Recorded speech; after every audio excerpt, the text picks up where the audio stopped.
তো দেখতে পাচ্ছেন এখানে যে এলইডি বাল্বটা আছে এটা রিচার্জেবল এমার্জেন্সি এলইডি বাল্ব।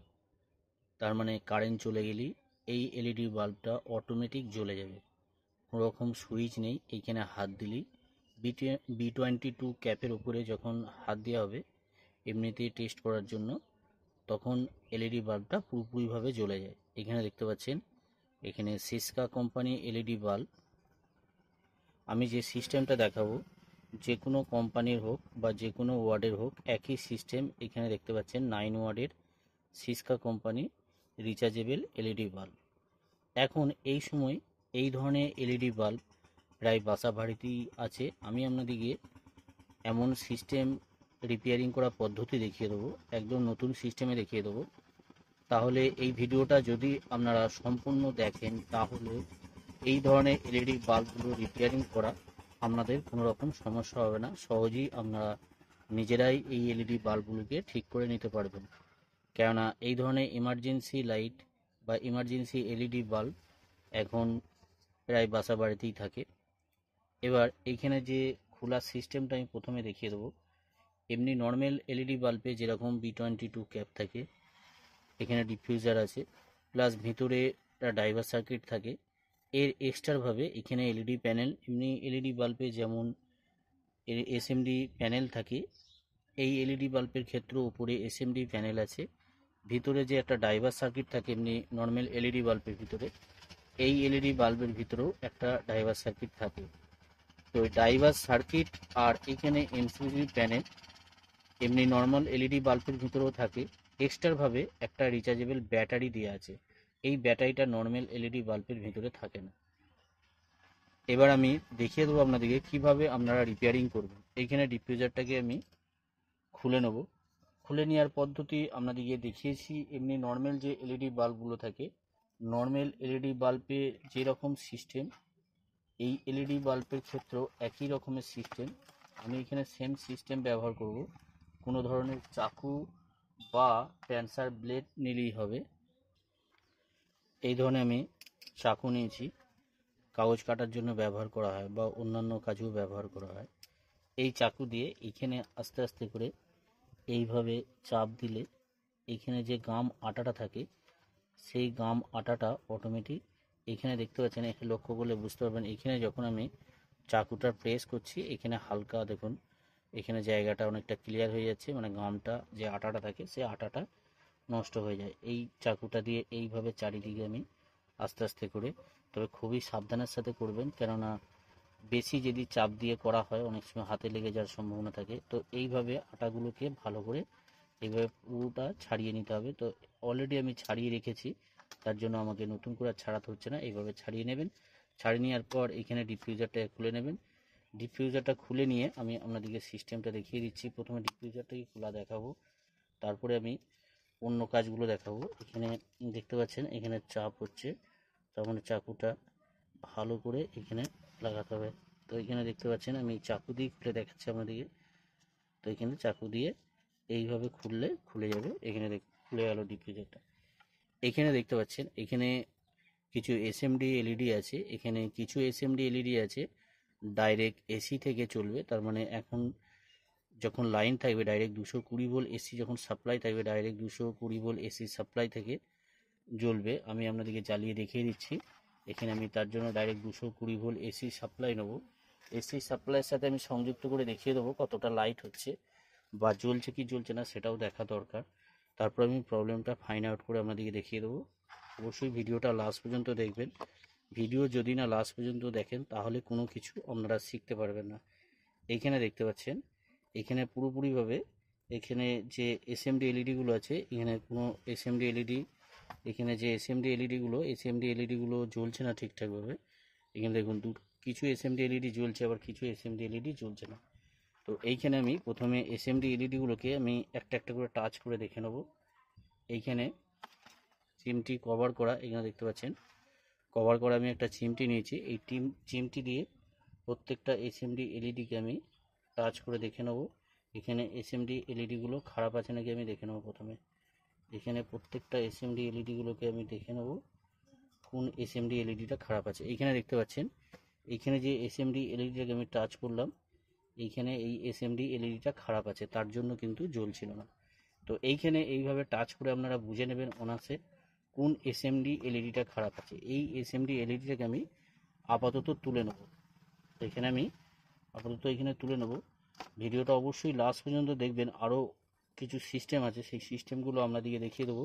আর পুরোটা যদি না দেখেন তাহলে কিন্তু আপনারা বুঝতে পারবেন না কোনো রকমভাবেই কীভাবে আপনারা সহজেই বাসা বাড়িতে এই এলইডি বাল্বগুলোকে ঠিক করবেন। এখানে আমি এসএমডি এলইডিকে তুলে দিলাম। এবার আমি দেখে নেব, এইখানে আমি ডাইরেক্ট 220 ভোল্ট এসি সাপ্লাই সাথে দেখে নিলাম জ্বলছে কি জ্বলছে না। তো এখানে দেখা গেল এখানে একটা এসএমডি এলইডি খারাপ আছে। এই এসএমডি এলইডিটাকে আমি পুরো তুলে নিয়েছি। এই এসএমডি এলইডিটা কীভাবে ঠিক করা হবে আমি অবশ্যই আপনাদেরকে বলে দেবো। তার আগে এইখানে যে ডিসিতে ব্যবহার করা হয়, এখানে ডিসিতে অনেক সময় কি হয়, ডিসিতে চালানোর পর অনেক সময় জ্বলে না। এইখানে আমি টাচ করছি, আপনাদেরকে দেখিয়ে দিচ্ছি। এইখানে নিচেতে আমি টাচ করছি, এখানে নিচেতে একটা আঙুল দিয়ে টাচ করলে দেখা যাবে এখানে দেখতে পাচ্ছেন ব্লিঙ্কিং হচ্ছে। এখানে দেখতে পাচ্ছেন এইখানে ব্লিঙ্কিং হচ্ছে, জ্বলছে নিভছে জ্বলছে নিভছে, এই ধরনের সমস্যা এখন প্রায় এলইডি বাল্বই হচ্ছে। তো এই এলইডি বাল্বটা দুরকম প্রবলেম আছে। একরকম প্রবলেম ডাইরেক্ট এসি সাপ্লাই থেকে কোনো রকমভাবেই জ্বলছে না, প্লাস হচ্ছে এখানে যখন আমি ডিসিতে জ্বালাচ্ছি তখন ডিসিতে কোনো রকমভাবেই এলইডি বাল্বটা ঠিকঠাকভাবে জ্বলছে না, ব্লিঙ্কিং হচ্ছে। তো এই প্রবলেমটা কিভাবে সলভ করবেন, দুটো প্রবলেম আমি এই ভিডিওটার মাধ্যমে আপনাদেরকে দেখিয়ে দিচ্ছি। এই দুটো প্রবলেমই আপনারা অনার্সে নিজেরা নিজেদের বাসা বাড়িতে ঠিক করে নিতে পারবেন। এবার এইখানে যে এমসিপিসি প্যানেলটা লাগানো আছে, আমি ভিতরের পোর্শনটা খুলবো।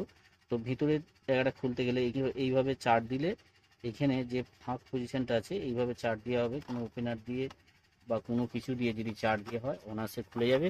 এখানে এবার আমি এই জায়গাটাকে ভালো করে খুলে নেব।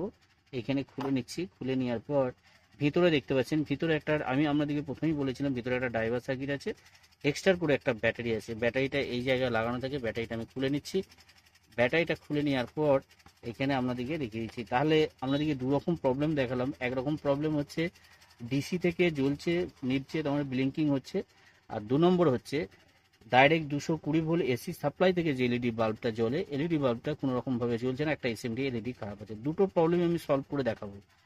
এইখানে প্রথমে আমি দেখিয়ে দিই যে ব্লিঙ্কিং প্রবলেমটা হচ্ছে, ব্লিঙ্কিং প্রবলেমটা কিসের জন্য হচ্ছে আমি দেখে নিচ্ছি। এইখানে দেখা যাচ্ছে মোটামুটি যতগুলো পার্টস আছে কোনো পার্টসই এখানে খারাপ নেই, সব পার্টসই ঠিকই আছে। এবার আমি এখানে, কেননা ব্যাটারিটা আমার দেখে যেটা মনে হচ্ছে ব্যাটারিটার প্রবলেম আছে, তো ব্যাটারিটা আমি চেঞ্জ করে একবার দেখবো। দেখার পর যদি না প্রবলেম সলভ হয় তাহলে আমি অন্য কিছু আপনাদেরকে প্রবলেম সলভ, অন্য যে যে প্রবলেমটাই থাকুক না কেন আপনাদেরকে আমি সলভ করে দেখাবো এই ভিডিওটার মাধ্যমে। এইখানে আমি সুন্দরভাবে এখানে ব্যাটারির যে জ্যাকটা আছে, ব্যাটারির জ্যাকটা আমি খুলে নিচ্ছি। ব্যাটারির জ্যাকটা খুলে নিলাম। খুলে নেওয়ার পর এই বোর্ডটাকে, ড্রাইভার সার্কিটটাকে আমি খুলে নেবো। ড্রাইভার সার্কিট খোলার জন্য এখানে একটা স্ক্রু আছে, স্ক্রুটাকে আমি খুলে নিলাম। স্ক্রুটাকে খুলে নেওয়ার পর এখানে আমি দেখে নেবো কোনো পার্টস খারাপ আছে নাকি বা ডাইসোল আছে নাকি। এখানে দেখে নিচ্ছি আমি কোনো পার্টস খারাপ বা ডাইসোল আছে নাকি। অনেক সময় অনেক পার্টস খারাপ থাকার জন্য এই সমস্যা হয়। তো এইটা আমি দেখে নেবো ভালো করে। এখানে আপনারা যখন এই এলইডি বাল্বগুলো রিপেয়ারিং করবেন এইভাবে ভালো করে দেখে নেবেন কোনো পার্টস খারাপ আছে নাকি বা ড্রাইসোল আছে নাকি। অনেক সময় লুজ কন্টাক্টের জন্য এই সমস্যাটা হয়। আমি এখানে প্রথমে এই প্রবলেমটা সলভ করার জন্য আমি একটা ব্যাটারি নিয়েছি।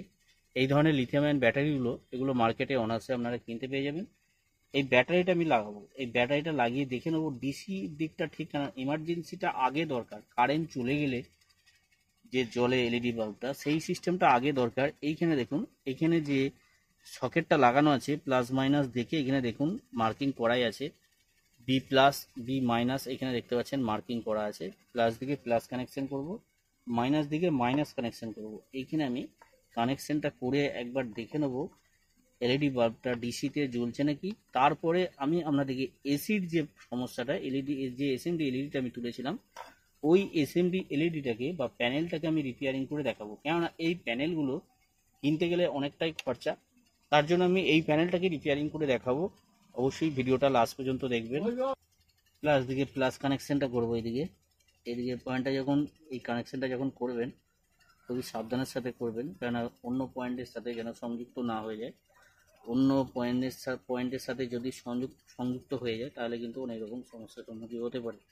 তার জন্য আপনাদেরকে বলবো এই কাজটা যখন করবেন খুবই সাবধানের সাথে কাজটা করবেন। এইখানে প্লাস দিকে প্লাস কানেকশনটা করে দিলাম, মাইনাস দিকে মাইনাস কানেকশনটা আমি করে নেব। এইখানে প্লাস মাইনাস যেন এক কাছে না হয়ে যায়, এক কাছে হয়ে গেলে তাহলে কিন্তু ব্যাটারিটার পুরোপুরিভাবে ডিসচার্জ হয়ে যাবে, অনেক রকম সমস্যার সম্মুখীন হতে পারে। তার জন্য আপনাদেরকে বলবো এই কাজটা যখন করবেন খুবই সাবধানের সাথে করবেন। তবে ব্যাটারিটা আমি টেস্ট করার সময় এদিকে করছি, তারপরে অন্য যদি ব্যাটারি খারাপ থাকে তাহলে আমি কিভাবে লাগাবেন সেটা আমি দেখিয়ে দেবো। এইখানে এবার আমি এখানে টাচ করে দেখে নেবো এলইডি বাল্বগুলো, এলইডিগুলো, এসএমডি এলইডিগুলো জ্বলছে কি জ্বলছে না। এইখানে ভালো করে টাচ করতে হবে, কেননা অনেক সময় টাচ এইখানটা শর্ট করতে হবে। এক কথাই হচ্ছে B22 ক্যাপটা শর্ট করতে হবে, শর্ট না করলে এখানে জ্বলবে না। এখানে দেখতে পাচ্ছেন এলইডি বাল্বগুলো, এখানে যে এসএমডি এলইডিগুলো পুরোপুরিভাবে জ্বলছে।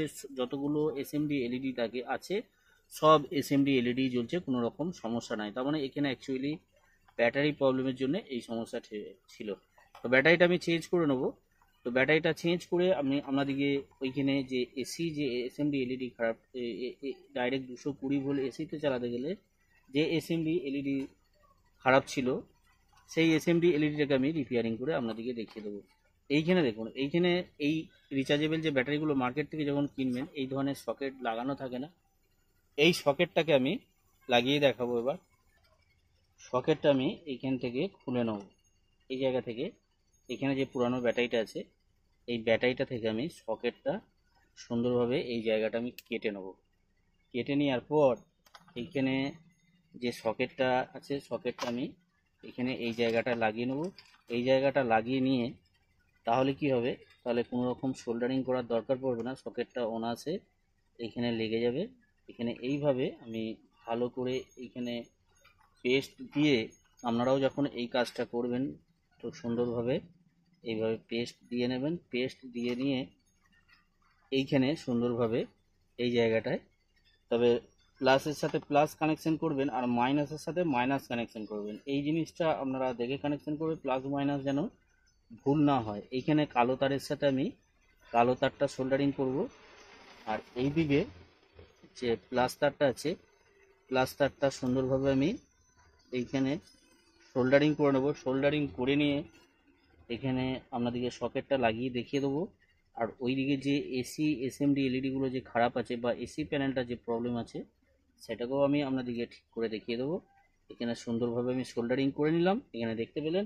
এবার এই জায়গাটায় যাতে দুটো তার একসাথে টাচ না হয়ে যায়, কোনো রকম স্লিপিং পাইপ যদি বাসা বাড়িতে থাকে ওই স্লিপিং পাইপ দিয়েও কভার করে নিতে পারেন, বা এই ধরনের যে টেপগুলো আছে ইলেকট্রিক যে টেপগুলো আছে এই টেপগুলো দিয়ে আপনারা অনায়াসে কভার করে নিতে পারবেন। এইখানে এইভাবে এইভাবে টেপগুলোর সাইজ মতন কেটে নেবেন, তো খুব বেশি টেপ লাগবে না, হালকা টেপ দিলেই হবে।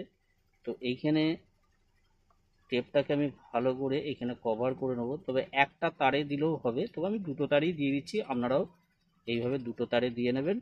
এখানে টেপটাকে আমি কেটে নেবো হালকা করে, কেটে নিয়ে জাস্ট যাতে দুটো তার যাতে না টাচ হয়ে যায় তার জন্য আমি এই কাজটা করছি। এইভাবে ভালো করে এইভাবে টেপ দিয়ে জড়িয়ে নেব। জড়িয়ে নেওয়ার পর আমি এখানে যেমন সকেটে লাগানো ছিল এইভাবে সকেটে লাগিয়ে নেব। সকেটে লাগিয়ে নিয়ে এইখানে সকেটে লাগিয়ে দিলাম। সকেটে লাগিয়ে দেওয়ার পর আমি এখানে দেখে নেবো এসএমডি এলইডিগুলো জ্বলছে কি জ্বলছে না।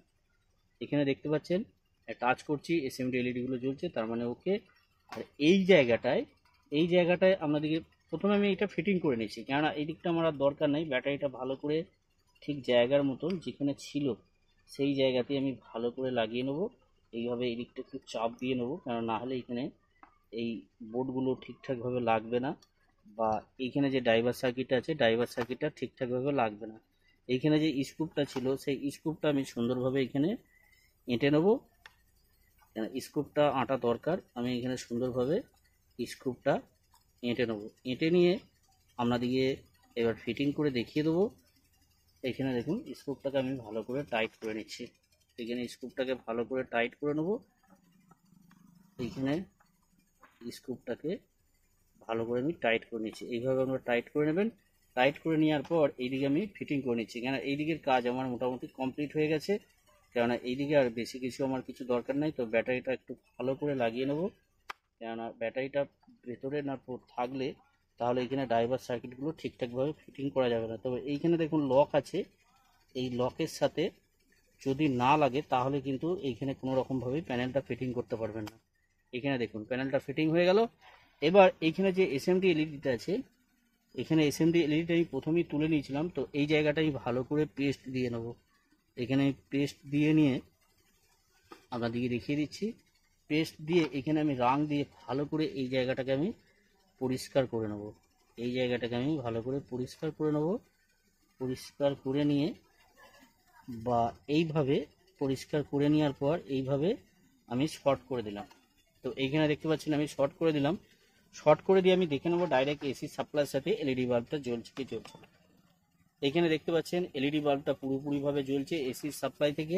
এখানে ডিসি থেকেও জ্বলছে নাকি আমি দেখে নেবো। এখানে দেখতে পাচ্ছেন ডিসি থেকেও জ্বলছে, তার মানে কারেন্ট থাকা অবস্থায় ডাইরেক্ট এলইডি বাল্বটা জ্বলবে। কারেন্ট যখন চলে যাবে এমার্জেন্সি হিসেবে এই এলইডি বাল্বগুলো অনায়াসে আপনারা কাজে লাগাতে পারবেন।